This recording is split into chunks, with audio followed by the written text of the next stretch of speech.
Crystal Palace won, Chelsea won, another last-minute dagger to take big points away from Chelsea.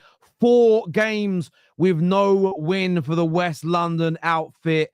Another London derby they dropped points in as well. A lot of Chelsea fans online frustrated with Maresca, frustrated with his approach to this game. We're going to delve into it and dissect it, break it down, and much more on the Full Fan Highlight Show.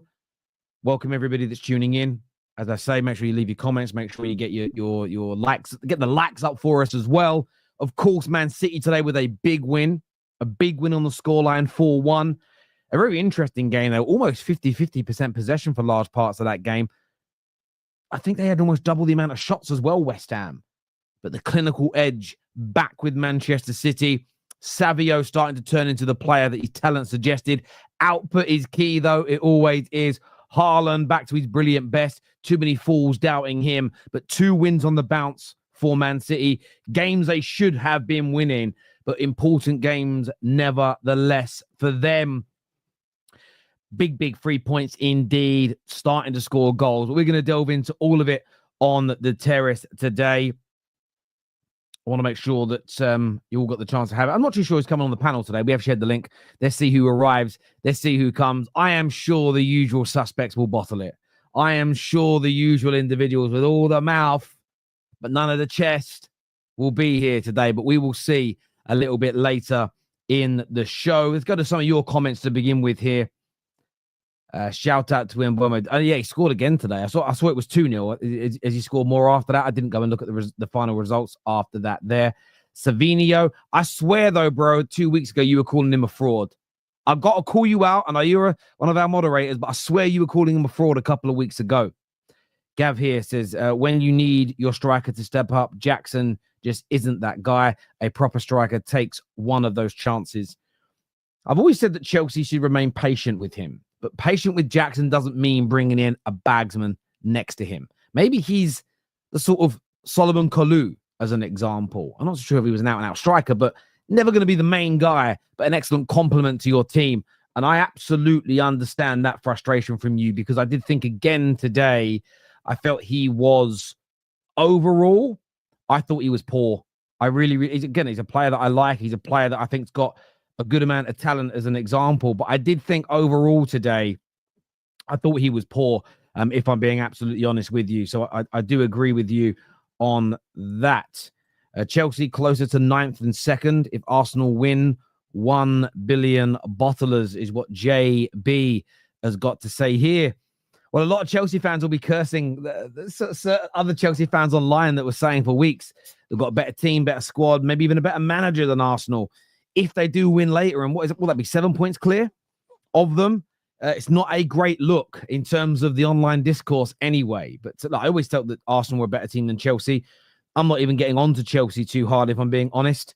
But today is going to hurt them. And today, listen, there's a few questions to ask around Maresca, and we're going to talk about them on the show.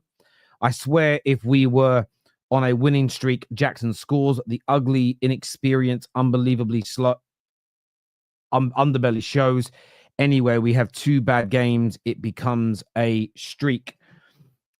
Life can be like that sometimes. Life can really be as simplistic as that at times. It really can, my friend. And I think when the going is good, and this is something, when you look at stats and underlying numbers, and I remember when we had Will on the show who said the underlying numbers show that Spurs' squad is better than Arsenal's.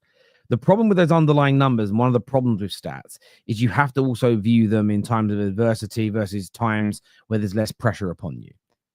As an example, winning 9 of your last 10 games of the season when you've already fouled that campaign, you've fallen off, and everybody's on the beach, is different from winning 9 of your last 10 games in a title run.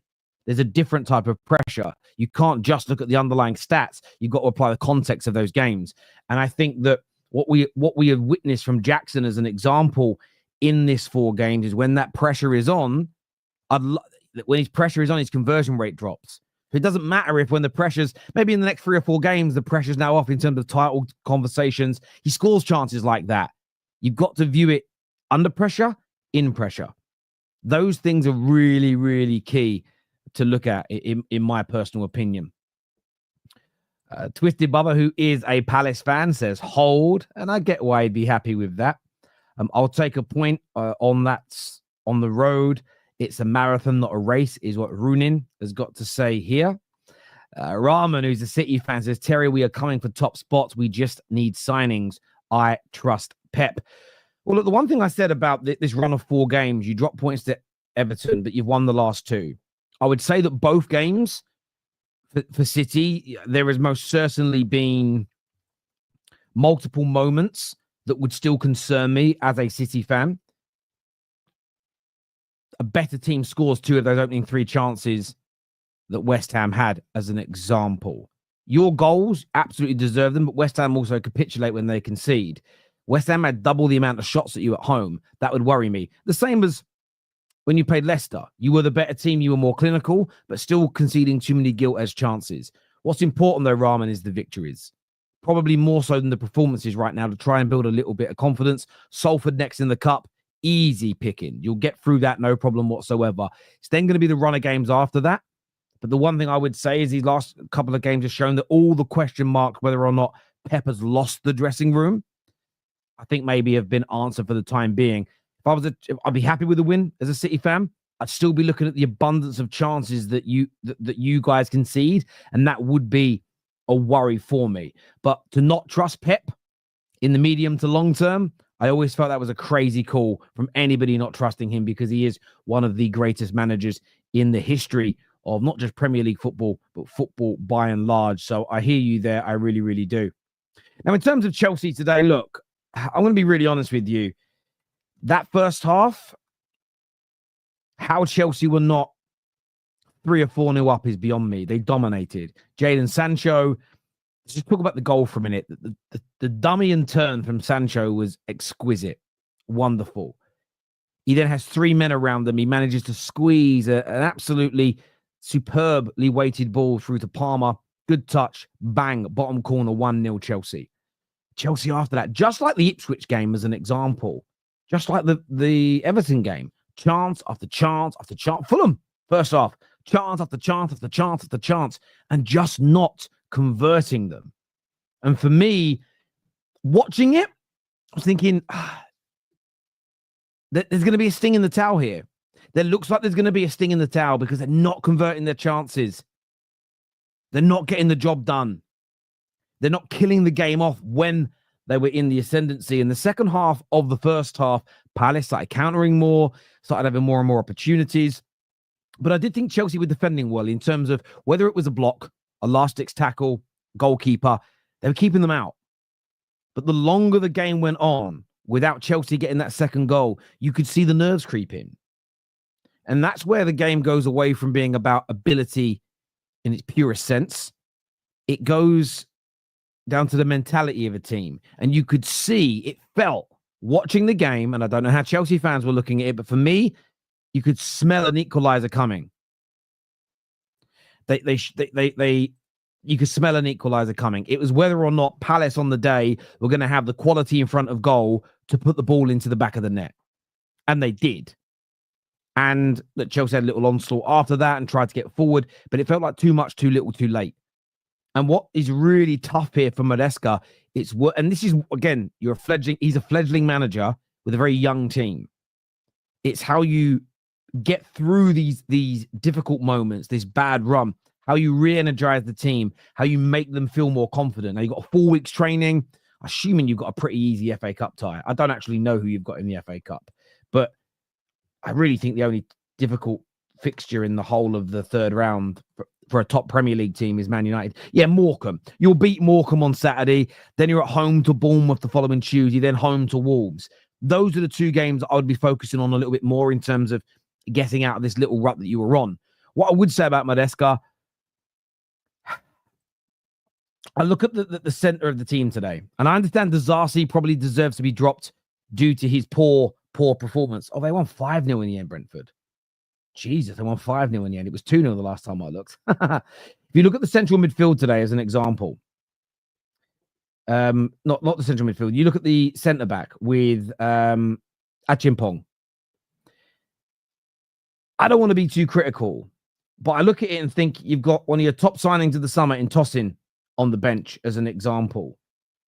There are other options that you've got that you can maybe play in that position, but you put a youngster in there. I didn't necessarily, from the moment I saw it, think it was a particularly good move.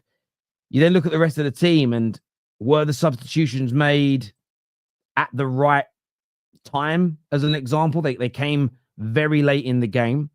Could he have brought on 2 or 3 players earlier to put on some fresh legs to try and nullify that counter-attack, pack the midfield, as an example?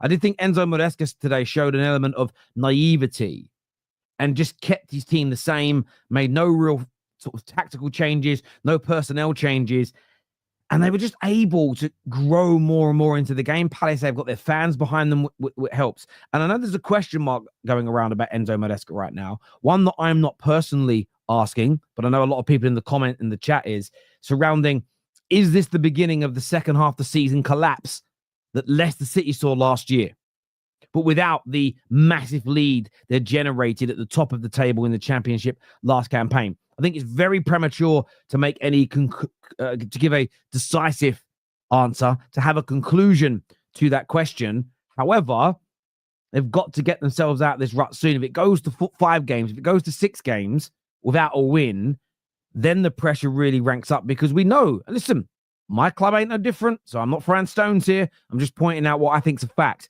A lot of the Chelsea fan base is impatient, and they will turn. There's no doubt about it whatsoever.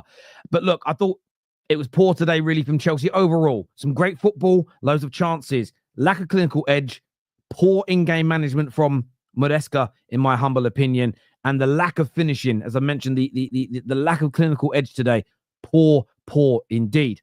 On to some of your super chats before the panel comes out today. A comment here from Lorenzo. Says, Terry, you always do this. Oh, they should have scored 2 goals. Bro, City should have scored more as well. Stop this BS. We know we are not playing our best. So you drop no disrespect, bro. You want me to lie then?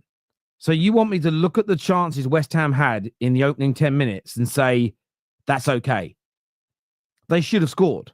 They were very good chances. And all I stated is a better team would. Said it the same last week. I'm just being honest about the performances. If you were playing a better team than Leicester, I don't think you win last week. I think they take more of their opportunities. Equally, what I've praised you for is being very, very clinical today.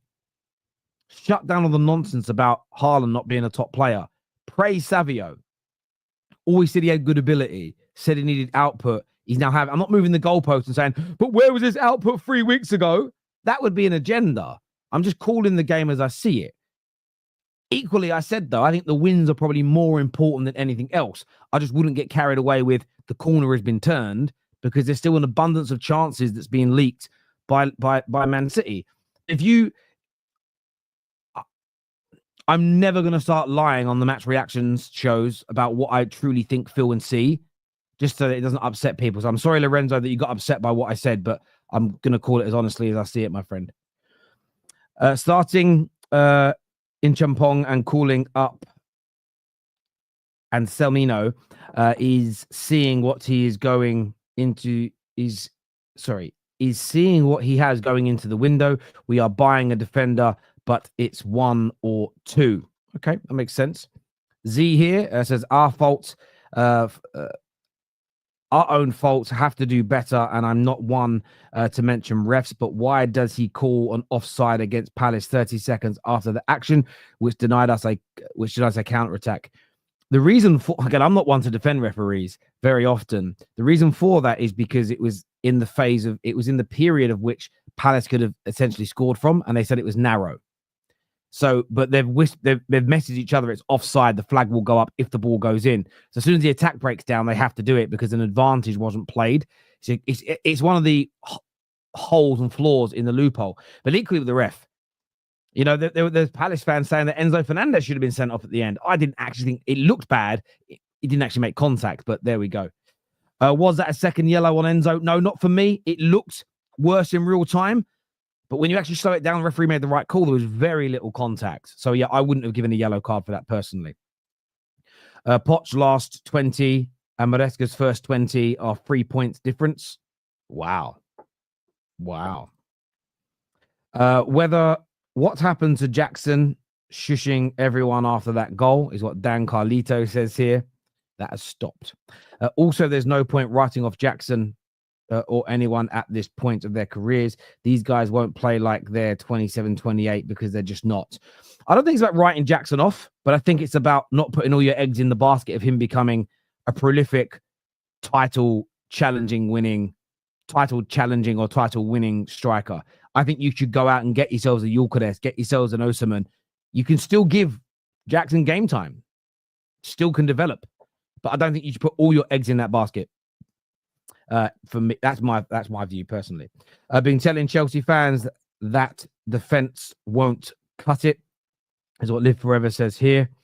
Yeah, listen, not all Chelsea fans thought they would. Some did, some didn't. We're going to bring the panel out for you now. We've got Patrick, we've got Hamza, we've got David with us here.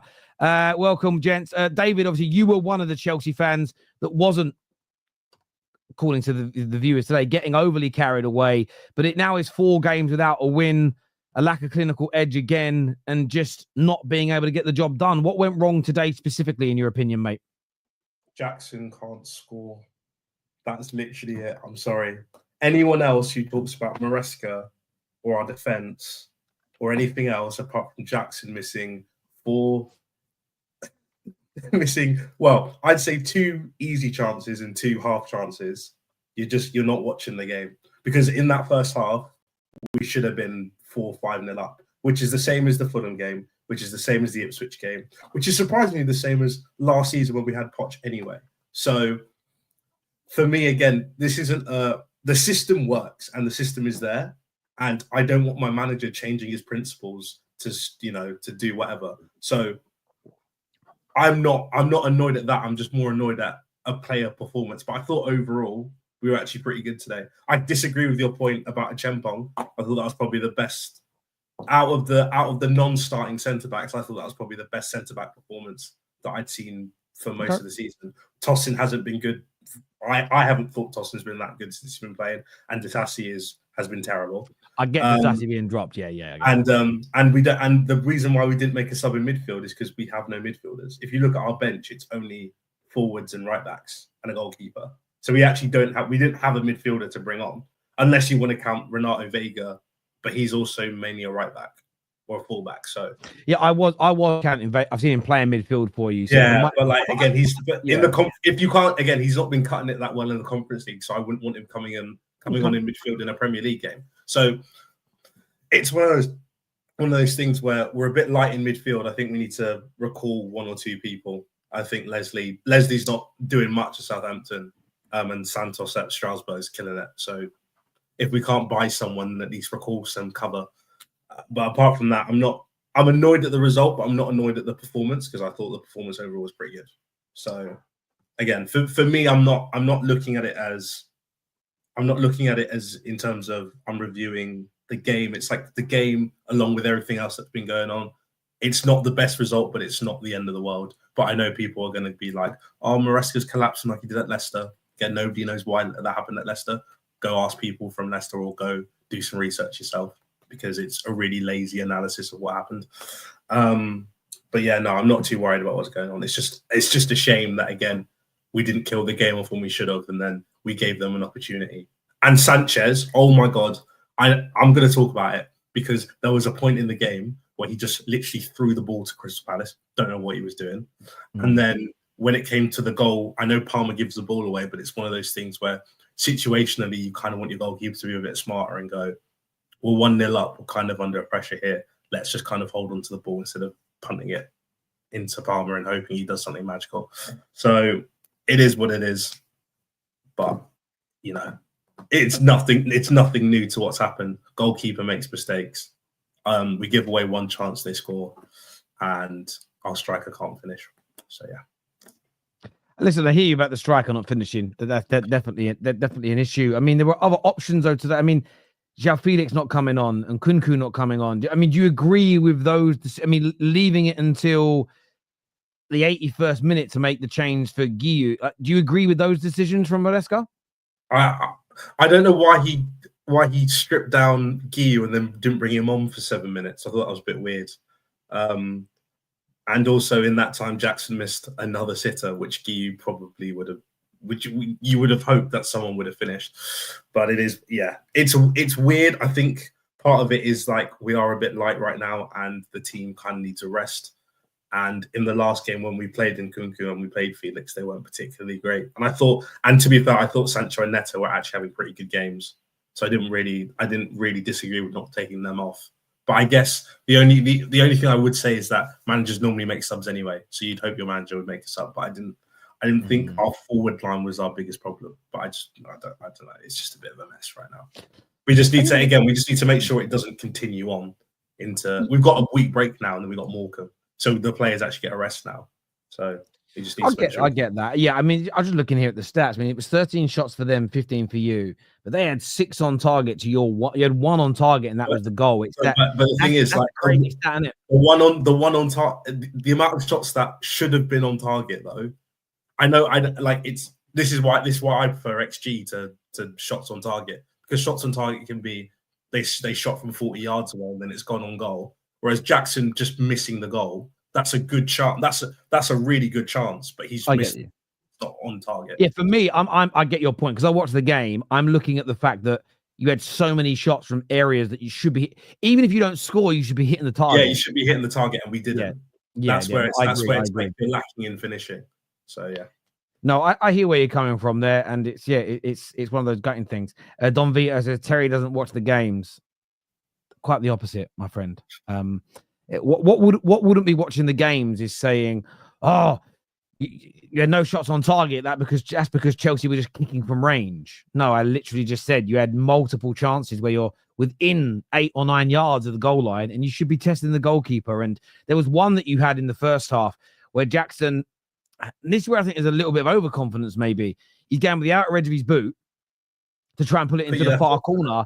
Use your left foot. Use your left foot. Or, you go for that little extravagance. If it doesn't come off and then your team don't win, it looks very, very bad. But Don Vito, you've done yourself there, mate. You wrote the comment before you carried on listening, my friend. But there we go. We've got Winter Surfer with us as well. Well, now, Patrick, I'm going to Patrick first. Obviously, a big result for you today. 4 goals versus West Ham. Give me your thoughts on it, mate. Yeah, like if somebody sits there and says we're back, you're lying to yourself. That was not great.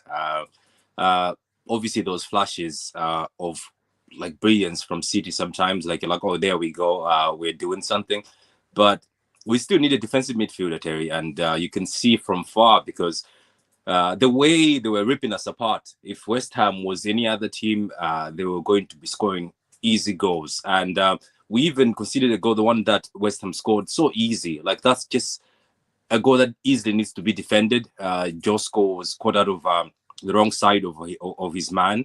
And for me, I'm still on it. I'm just saying, if we're serious that we want maybe to at least maybe go for a Champions League, at least have a hope in that. Even some of the games we're going to play, I think we definitely need a defensive midfielder. And this thing where Pep is saying, give me back my players, I don't think giving you back your players minus Rodri or defensive midfielder will help, because today, even Kovacic tried his best, but those moments where he was being done, Is it Alvarez, the midfielder from West Ham, seemed like he was also having a bad day. But overall, West Ham was still going through us. And as I said, if it wasn't West Ham, if it was any other team, they're scoring a lot of goals at the Etihad today. So we still need to go into the market. I think they have to. I think this is where they're trying to just let things say, oh, when the players come back, things will be great. I don't think so. And Walker, looks like we're right. His days are done again today, done so easily. He was grilled so easily by Somerville. And actually, I know that we've been given a lot of stick to Lewis, but Lewis actually looked more settled than Walker, who still seems to have just lost his pace. And by losing his pace, there's nothing he's offering. But it is what it is, man. Haaland is scoring, but I can't sit here and say, oh, we're back. I can't sit here and say this 4-1 is convincing. It is a good goal. Savio was very good, but there's still issues here, Terry. And I think, as I said, a half-decent team, or a team that doesn't... Because this is what I've been watching West Ham this season. They're a good team, but somehow they have these moments where they just lapse in concentration and something happens like what happened today. These are how they were beaten also recently by Liverpool. They were beaten by Arsenal. They were beaten by a few other teams. But City today were not that great. If you look at the game properly, they were not that great. We just had moments and then... I agree. Listen, I agree with what you've said. Clinical finishing. What, Haaland absolutely at his best in terms of putting the ball in the back of the net. But if a year ago I'd have said to you, West Ham are going to come to the Etihad, have 17 attempts on goal to your 10, have 4 big chances in the game, and have 43% of the ball, you would have said I'm a liar or after a straitjacket. And that for me is any City fan saying we're celebrate the win, be happy with the victory. But I'm getting stick for saying you still concede too many chances today. And I'm thinking I'm going to only judge City under Pep by the standards they've set. And these are the games normally that you score early in, and then you have 80% of the ball for the rest of the game, and they don't get a sniff. And that's what you guys have got to aim to get back to, if that makes sense. So I do agree with everything you've said there, mate. It's an important win, but still a lot of improvement. And did you see simple passes by players that's what they're famous for in football? It's like Bernardo Silva, who's good at keeping the ball, passing the ball. He was passing the ball to West Ham multiple times. Kovacic passing the ball to West Ham, Foden sometimes until he got maybe settled in the game. As I said, it was only Savio who looked like he was there to threaten and obviously try to kill off the game. But overall, Haaland was good. The link up was good. But overall, players like Akanji who are good on the ball, and players even like Ake who are good at defending, they just looked lost. Even sometimes Josko looked lost when he went as centre-back. And this guy is supposed to be one of the best young centre-backs out there. Maybe he's used to playing left-back so much, he's forgotten to be a centre-back. But I'm just saying, you're right. People, we can celebrate this 4-1. We're happy. We won at home. But we have to be very careful because I just see there's decent teams in this league that if we don't get a defensive midfield or we don't get a better midfield structure, they can still rip us apart and they can still get draws and wins against the City team. So anyway. I hear you there, mate. And I just want to say here to my guy, Terry, focus on Man United, your club. You say that to me whilst you purposely tuned in to a show I'm hosting about other clubs. It's a very weird thing to do, to come to a match reaction for a team that isn't Man United and moan. You know what I'm here to do. Winter Surfer, another disappointing result today. What's your thoughts after the game? David has said that he's happy with the performance. It's more just on Jackson's lack of finishing. Do you see it slightly differently to that? No, I'm more or less the same, really. It wasn't just Jackson. I thought Palmer stunk, basically, apart from the goal today. His passing, I thought was a bit off. I thought basically most of the time we got to the final third of the pitch, it was a wayward pass or it was stopping momentum. But your main culprit was Jackson, though. Someone has to ask him why, when he in the first half, when he turned the defender and decided to shoot the outside of his right boot. I don't know why he tried to do that, but I agree. I know you thought. I only thought that really Palace had. I know you see they had a lot of shots on target, but I really only thought the Sanchez head that he saved from the header was the decent chance that they had on goal. But we leave ourselves open at 1-0, right? If you don't take the chances, you always leave yourself open at 1-0. It's one of the oldest sayings in the game, and that's the problem. I have no issues with the subs or anything like that, but maybe you're right. Maybe it's maybe they've now got a fresh week ahead. They can just take a look at everything and just try again, because Morecambe's up. They'll probably heavily rotate for the Morecambe game. It's at home. Let's be honest. They'll heavily rotate for that. And then we go again against Wolves and against Bournemouth. But yeah, it's disappointing. You'd rather have this run of form at the start of the season than in the middle of the season. But it was just, for me, it was just the finishing today. That was all. That was the biggest issue for me, and that's the point where this isn't even on about Jackson. There's a point of like, whoever you think the name is, it was having maybe another option on the bench of a name of a forward, a striker that could come on and maybe change the game or something like that. That's my only thing. It's like, I don't think Mark Gui's ready at all, and he shouldn't be. No pressure should be put on him. But if you're not going to put in Kuko, which is fine because he said previously he's not a number 9, even though he's played at a 9, then I think we need to look whether it's in this January or in the summer, especially in the market, is to have that. It's nothing against Jackson or anything like that, because we know Jackson's hot and cold. Do you know what I mean? He's in a cold moment at the moment. And John, that matches a lot of the super chats and comments here. Like Decay here says, enough with the fun and games. Jackson's had so many chances to claim the first spot. Only one shot on target. We had bring Victor Osimhen. True Blue says that Jackson isn't the finished product. He's a second striker. Chelsea need either needs either of the Victors. Yeah, Victor Gyökeres or Victor Osimhen. That name was that name was literally given to people like my grandmother's age, and it went away. It's coming back now. Clearly, playing 94 minutes and having one shot on target is a madness. So it does appear that a number of Chelsea fans tuning in agree with that, where it's just play the system, do what we're doing, but bring in bagsmen and goal scorers, and you'll win more games. Yeah, because if we go in that, which we should have done, if we go in at least 2-0 up, I don't think Palace get anything from this game at halftime. If we go in there 2-0 up, I think it's a totally different story, but we didn't, and that's the problem. Same against Ipswich, same against Fulham, maybe not against Everton, but you know what I mean. But that's the learning thing, and I think we're going to see, and we've already seen it, Terry, how emotionally immature some of this Chelsea fan base is already. That after two games. CB has said in the group chat that Maresca. I mean, I've criticised a few things of Maresca today, but what he has said is Maresca's on fraud watch now. Right, because everyone really expected, everyone really backed Maresca when he first joined. Right, everyone was going, yeah, Maresca's our guy. We really wanted Maresca. We knew what he was going. I don't even know what fraud watch means for Maresca since it's his first job in the Premier League. I don't even know what that means for him. What does he mean by fraud watch? A championship manager is doing quite well. Yeah, exactly right. Exactly. So, there is, but yeah, I think whether they look at this in January or not, but definitely in the summer, in terms of having another striker of quality, that is, whatever you think. Mark Gui's just not for me. I don't know if David agrees. I don't think Mark Gui's ready to handle. No, I think he's got potential, but not to be the number two. He's not someone you want to be relying on to. Yeah. When you need a goal in a big Premier League game for him to become he's not it.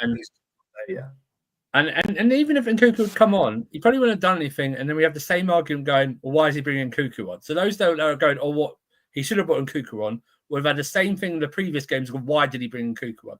I really think there's something to be discussed about why he doesn't bring João Felix on a bit more, to play or something like that. But we got stung, we got caught out. We're just gonna have to take it. Which hopefully we can use Morecambe as more of a confidence builder within the squad, get a few goals against them, and then roll into Wolves and Bournemouth at home, take the 6 points, and then we move on from there. But yeah, I hear you on that. This year says, are we seeing Palmer's tactical limitations now that there's more a structured system at Chelsea besides get it to Palmer? So are we seeing limitations to Palmer because there's more of a tactical setup now at your club? I think though he has to. I don't know if you noticed, David. I think he has to get a better relationship with Neto on the right. Every time, sometimes when Neto's open, he doesn't always seem to pick Neto. Right, he seems to turn a bit further in. Whether it's Madueke out there, he'll go to Madueke a bit more, and that's more of it. But he was, like I said, he was denied an assist today for Nkunku for Jackson in the first half, the outside of the boot. I just think maybe sometimes he had a bit more space today. Maybe just is some of his decision making he needs to improve upon. I keep saying this. This isn't Palmer of last season. He's got the numbers this season, but he's not hit the performances for me yet this season. Well, that's considering and he's in a new position as well. So considering he created 4 chances in the first half, I don't think he's limited. Again, it's just one of those things where people don't. I don't think people watch football in the right way. Well, he nearly got a second goal, David. Remember, Neto just overhit the pass in the first half. Exactly. I'm so confused how you can watch that game and then be annoyed at Palmer or be annoyed at Maresca or be annoyed at our defense. No. But what are you watching? What more if Palmer's creating 4 chances in a half, what more can he actually do? And he scored in that half as well. Please tell me what more. What more are you expecting from him? Come on, David. The reason why we didn't win. No. I'm asking. Since you have a problem, answer my question. What more can Cole Palmer do to win us this game? He would have got an assist today if Jackson would have scored those chances. So it's not Palmer's. That's not a Palmer issue, is it? But I don't think Palmer had a great game, to be honest with you. Again, but Palmer doesn't. If we're expecting Cole Palmer to play 10-10 every game, we're expecting Lionel Messi, and that's not happening. I tell you for free, you're not getting it. Today, again, Palmer probably played a 7 out of 10 for Palmer. If you really want to do it, he played 6, right? He created 4 chances in a half to our striker, and our striker didn't score a goal. That's not on Cole Palmer. He's given him the ball in good areas, and our striker's not finishing. How are you blaming Cole Palmer? I do get that, but for me, Maresca, I'm sorry. He's in the last 4 games, he's now been stubborn. Because let me tell you why. Everton game where we drew 2 subs. Fulham game, 1 fucking substitution, yeah? And we went against Fulham. Ipswich game, he made subs where we go 2-0 down. Now look at today. We take off Jackson, we bring on Mark Guru. What did Crystal Palace do in 1 minute? They scored. For me, Maresca, this is exactly what I've been saying. I didn't want him because he's acting like Leicester from last season. Now he's starting to be found out in the last 4 games. Come on, man. How many 0 Leicester wins in games 4 is unacceptable. How many Leicester games did you watch 2 wins, last year? 2 points in 12 is not good enough. Now look at City, a team that's won 3 out of 15 is close to us in the table. The same goes for Newcastle and to Bournemouth. If we keep on playing like this, and if Maresca keeps getting game management wrong, I feel like we're not going to finish the top 4 because it is unacceptable to lose it against Ipswich, Fulham, and to join the likes of Everton and Palace, where we should be winning those games. I'm sorry, man. I'm just fuming because I'm blaming Jackson and I'm blaming on the manager. It's both of them the reason why we've lost today, why we didn't win today. It's embarrassing, man. It's Maresca's fault that we created numerous chances in the game and we didn't score. Say that again, sorry. It's Maresca's fault that we created numerous chances in the game and we didn't score. Listen, I'm not going to blame this on him. Jackson should have You just said better. you're blaming Maresca. Yeah, because the substitutions, 80 minutes, when we all know that Jackson was terrible in this game. 80 minutes, late again. When is he ever going to learn that bringing subs in 80 minutes would not work in this game? It would not work. They scored in the 82nd minute. Okay. Yeah, they had one shot. Our goalkeeper, although David's right, when he threw that out, my head nearly exploded. When he went like that, he basically pushed the ball. But our goalkeeper, I know they had many shots on target. There's only one real save to talk about from the goalkeeper, and that's the header. Okay, that's the only save really that had me like heart in my mouth and stuff like that. Now to go against, he made subs at 2-0 at Ipswich. That's because after Desassi's monumental mistake, he didn't make subs at half time because we didn't take our chances again, but we created loads of chances, so we were still in that game. Now you can criticize him for the Everton ones and the Fulham one, no problem, stuff like that. But today is literally on finishing. Okay, it literally is on finishing today. It's creating the chances. Like I said before previously, if you're top, the problem was maybe that the sub coming on probably wasn't good enough to change the game. And no one in the chat here mentioned bringing on Nkunku on, because when we all bring on Nkunku on at number 9, it doesn't work, and then everybody complains why we're bringing Nkunku on in the first place. So this is what I was talking about 5 minutes earlier about our fan base being too emotional and reacting after 4 games. Yeah, after 4 games. Okay, we're in a bit of a bad run throughout the entire season, halfway through the season. Has he got to change things? I don't think he's got to change a lot of things because we're creating a lot. What he's got to do is get the confidence back up again. And he's probably got to use the Morecambe game and the build up to the Wolves and Bournemouth game to get the confidence back up. But let's not go, this is why I didn't want Maresca in the first place. Have you been waiting all this time to say that? Because this is probably the first time you've ever had to say that this season. So this is what I'm talking about an overreaction, saying I didn't want Maresca in the first place. Criticise him, no problem. But to come out and say I didn't want him in the first place, is to me, it's just totally overblown. Some super chats here. This one says, not too angry. It was far better performance than recent games. Josh, for me, looked class. The subs were far better. The players cost us today. Thank you, Grey Wolf Dinner. Chelsea Yamasimba. South Africans know what I mean. I don't know what that means, but if you can let us know. Hamza, your team won 4-1 today. Patrick was on earlier and said it was a good win, but still really concerning performance. Do you echo that sentiment from Patrick? Yeah, it's a good win. You needed that kind of a win to improve the confidence of the players. I think winning is key. We've played well and we've lost games. I think you need to win ugly. West Ham played well. They should have scored a couple of goals. The defense and the midfield still look weak. We were giving the ball away so silly, and West Ham could have punished us. I think we have to be very careful. I know as the game grew, we became better.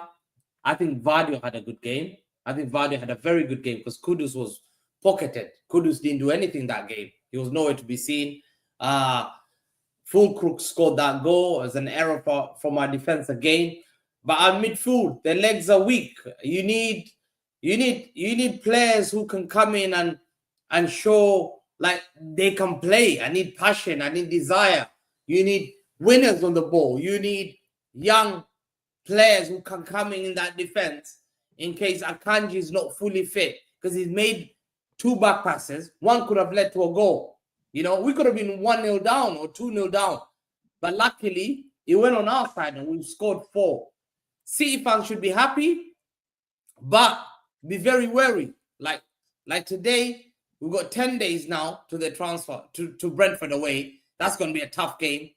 And I think we need to make signings quickly, because every time a team just goes past our midfield, it's a walk in the park. Kovacic is good, but if you want to watch him closely, his pace has gone. I don't know. His pace has gone. He's never had pace. He's never had pace. He's never had that much pace. That's the problem. That's the problem. We need to sign. Listen, we believe to this guy from Loans. He's the guy. Bring those kind of youngsters who can fight for me, who can get me wins. You know, I need young blood that are there for passion. You know, but today Savio. Let me give credit to Savio. Savio today, 20 million still from Girona. I think 20 million pound. That's a steal.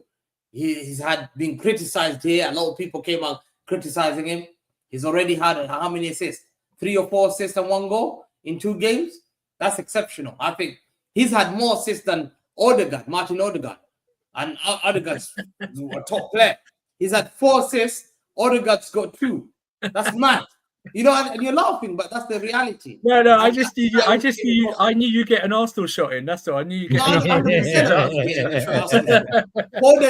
Foden 2025 has got more goals than Saka. Big up You're shameless. You're so shameless. I'm smiling. You're so shameless. I'm shameless. You have to be shameless, man. So you know what? I needed that win, but Brentford away. Then guess what? PSG, Ipswich away. Brentford away. 3 days later, Ipswich away. 3 days later, PSG away. Then guess what? These guys, the West London boys. I will say. I mean, I know you got to buy. I will say this: every single one of the top 6 has got a schedule like that. So it's just you're right. You're not going to the market, but you'll get no sympathy from the rest of us when all of our schedules look like that, bro. Do you know what I mean? We're all playing lots of football, and City fans, the same with Chelsea fans, you've got the least room to moan as a football club because your clubs have put you into another tournament in the summer. So I'll be honest with you, when it comes to your 2 clubs, if I hear one fan moan about fixture congestion, moan at your club. Don't moan to the rest of us.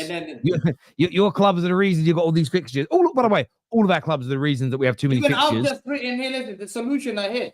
I've got how many players we've got. Look, whilst you guys are talking, I'm sitting here writing the players we need to sign, doing some scouting, I'm desperate. 10 days, I need signings. Don't it's going to be hard to sign. Has Pep taken any of your paper from you when you hand it to him outside the ground yet? Has he taken anything? You know what? He's looked at it because that Kusanov guy, no one knew. Tell me, no one knew Kusanov. And when did he look at, hang on, He was on my when list. did he look at, when did he look at it? When did he look at it? Because the last time I saw it, he walked straight past you, didn't even look at you. Guess what? They rewind something. They're on the internet. They'll probably go back and they look at that and they see Baema's come on the list. And he was Jonathan David. And he Kusanov. Kusanov was me. So I'm thinking, where did you get Kusanov from? Oh, brilliant. That is brilliant. Look, I want to thank everyone who's tuned into the show. We're going to be live after Brighton versus Arsenal, so make sure you are back with us. Until next time, thank everyone. Thank all the super chatters. This is going to redirect you to Sam's channel, so make sure you get yourselves over there. Take care. Goodbye. God bless. And we'll see you all again soon.